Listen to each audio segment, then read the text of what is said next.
हर की झुकावल विरोधी खातिर सपने रही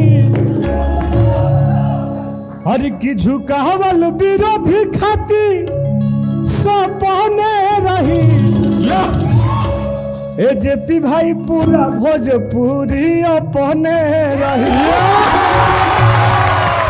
अपने बा और अपने रहे और आगे भी अपने रही दोसर हक रे ये तो एटीट्यूड स्टार टुनटुन जी के जलवा बा कि मैंने आग ऐनी है तो 2-3 मिनट ले ताली बाजते रह गइल कि प्यार कैसे कमाइल बनी भैया एकर का राज बा। बस ये राजबा के नौजवान और जे भी जुड़ल हुआ हमारा के दिल से मानेला और हम जनता खातिर दिल से मेहनत करीला और आज भोजपुरी जगत में सब लोग मुझे मोहब्बत करने वाले लोग हैं और एक तरफा राज आपका भाई का हमेशा था और है और रहेगा। तो कैसा लगा था इस शो में आगे रुआ? बहुत अच्छा लगा था और हम भोजपुरिया श्रोता से हाथ जोड़ के विनती करम कि आप सब ये चैनल के सब्सक्राइब करी जा और ज़्यादा से ज़्यादा जे भी कलाकार आवे ओकरा के बढ़ चढ़ के प्यार दिए। इस शो के बारे में रुआ का कहेगा चाहते नहीं भैया? 2 लाइन अपना अंदाज में गुनगुना देती तो पूरा जनता खुश हो जाएगी। का भाई लोग हाँ सुनने के चाहते लोगों की कुछ? हाँ टुनटुन जी हाँ जी हम राउर एटीट्यूड के बहुत बड़ा फैन बानी। धन्यवाद हाँ धन्यवाद। जी तो अरे की कथा न बड़ा ही करी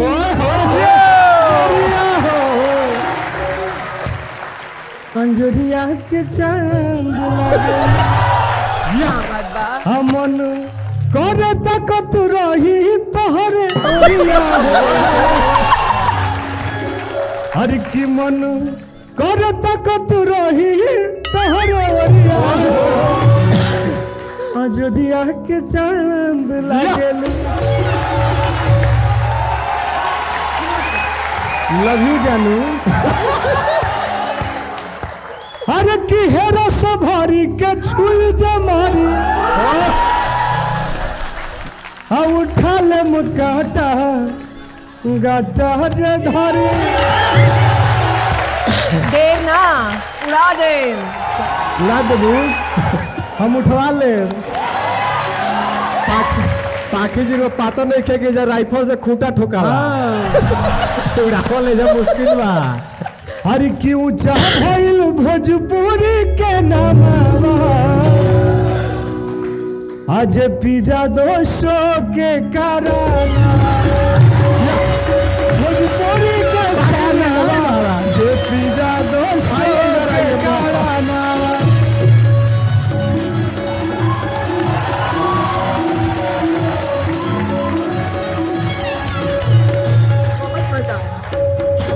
भैया हमने चाहते नहीं सकी आज रहुआ गाना पहिया के ना चावल जा बहुत दिन से हंसत रही खाली हंसला से काम ना चली चाहते नहीं है कि झूमी या दर्शक रोज साथे साथे झूमे के चाहता बिल्कुल कुछ 2-4 गो सुनाई है कि हमने के पूरा दर्शक देखे के चाहता खूंटा ठोक दिया आज राइफल से खूंटा ठोकिए देगा खूंटा ठोक दी खूंटा ठोक के आज भैंस बनाइए वही में। अरे की 2 गो भैंसिया रख दे बनती रे जब माथा हमारे सन की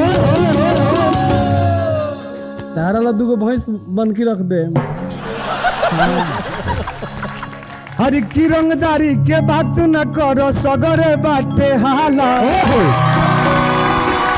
हर की रंगदारी के बात न करो सगरे बाटे हाला यह राइफल से खूंटा ठोकाला और कि हमारे घर से रंगदारन के दाल रोटी जाला राइफल से खूंटा ठोकाला। ये बिहार है जान।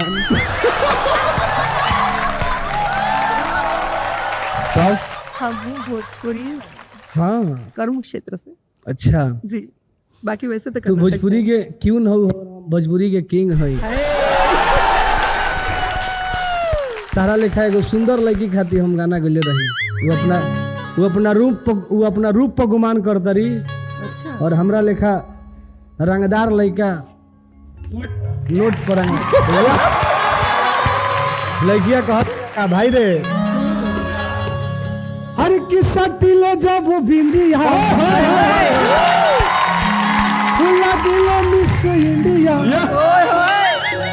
देवेला लोग डायमंड के रे। तब हम कहनी जेपी जी हाँ अरे कि तुझे हौरू पावा के क्यों ने सजनिया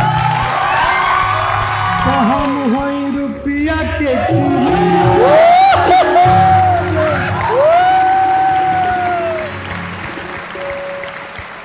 अच्छा क्या कहा तनी आज लेके चलिए जाए भाभी के डर नहीं कर हुआ लेके चलिए जाए भाई मैंने भाभी के डर काहे रही माने आज पूरा बुझा तक इम्प्रेस करके बजाते जैसे हमने के शो बंद करा के जाके लेके चलिए जाए कार ना शो में तो लेके जाएंगे भाई हाँ शो में लेके चल गए रील में तो लेके जा सकता नहीं रियल में तो लेके आ गई बनी very good I am impress very good. तो टुनटुन जी एक बार फिर से वो लाइन गुनगुना दी ना, अच्छा हम वहां जाके सुना था। बैठ के मजा ली। हर क्यों चाह भइल भोजपुरी के नामवा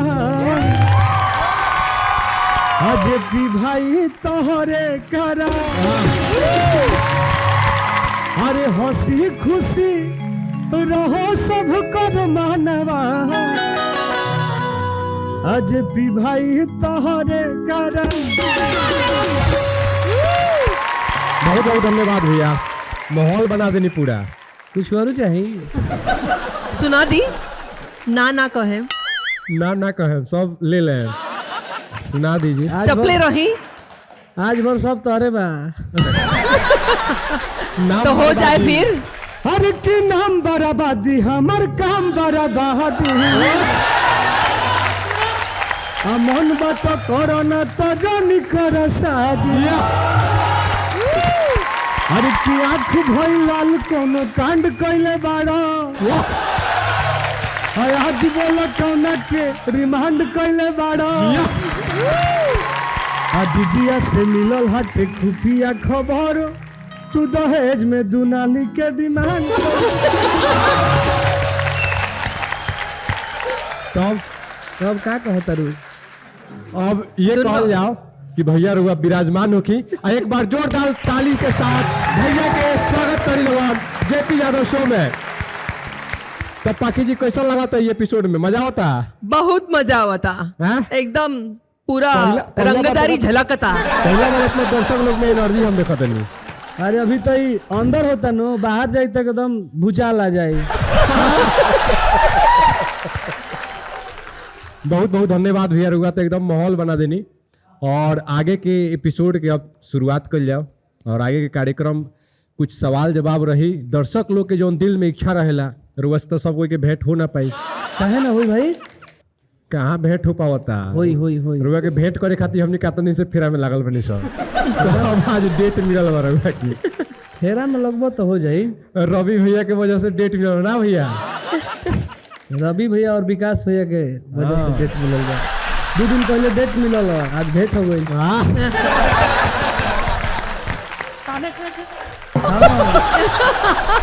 अब काले सेट हो जाई अब परसों भरपेट हो जाई।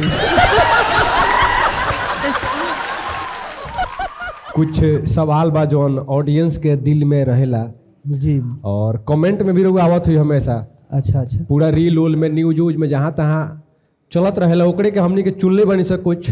और रुआ शुरुआत टिकटॉक से कईनी टिकटॉक पर भी राउर कुछ आवत रहे सबसे पहले शुरू में। हाँ और राउर एगो वीडियो ऐसा आए रहे जो कोचिंग में रुआ गाना गावत नहीं ओजा से लेके और आज पूरा भोजपुरी इंडस्ट्री पर राज करत नहीं का कहे में पर। बस राज करे के वजह हमार मेहनत बा और हमरा साथे जुड़े वाला लोग के ईमानदारी बा एक वजह से हम राज करतनी। और जब तक ही हमारा साथ रही तब तक हम दवा के साथ कब्जा करेंगे भाई। पूरा हिला दे मेरा दोसर हके अरे की चलेला जिला में हमारे शासन ये जानू नमवा ध देबू तो छीना प्रशासन ये जानू अरे कि सुनील टुनटुन होई है ना 50 ये जानू अरे कि जेपी टुनटुन होई है ना 50 ये जानू तो नमवा धो देबू तो छुई ना प्रशासन गर्दा उड़ा देनी। तब स्कूल में जौन हो कोचिंगवा वाला बा जी उमे घड़ी कौन गाना गावत रहे रुआ? गाना तो हम कोचिंग में बहुत सारा गाना गले बनी। रुआ खुदो लिखत रही? हाँ कभी कभी लिख ले थोड़ा बहुत। वो घड़ी के कुछ कहानी ऐसा होके जब रुआ गाना गावत हो कि संघर्ष के दिन के कुछ रुआ स्टोरी बताई जौन से लोग का कुछ इंस्पिरेशन मिलो, लोग का मनोबल मिली कि वो परिस्थिति से एजा तक के सफर हुआ तय कोई नहीं, तो हमने के भी कुछ सीखे के मिली उसे। देखिए मैं आपको बता देना चाहता हूँ भाई कि जीवन में 2015 से हम एगो बात के फॉलो करेला। जैसे 2000 लोग कमाने वाले जितना मेहनत करते हैं ना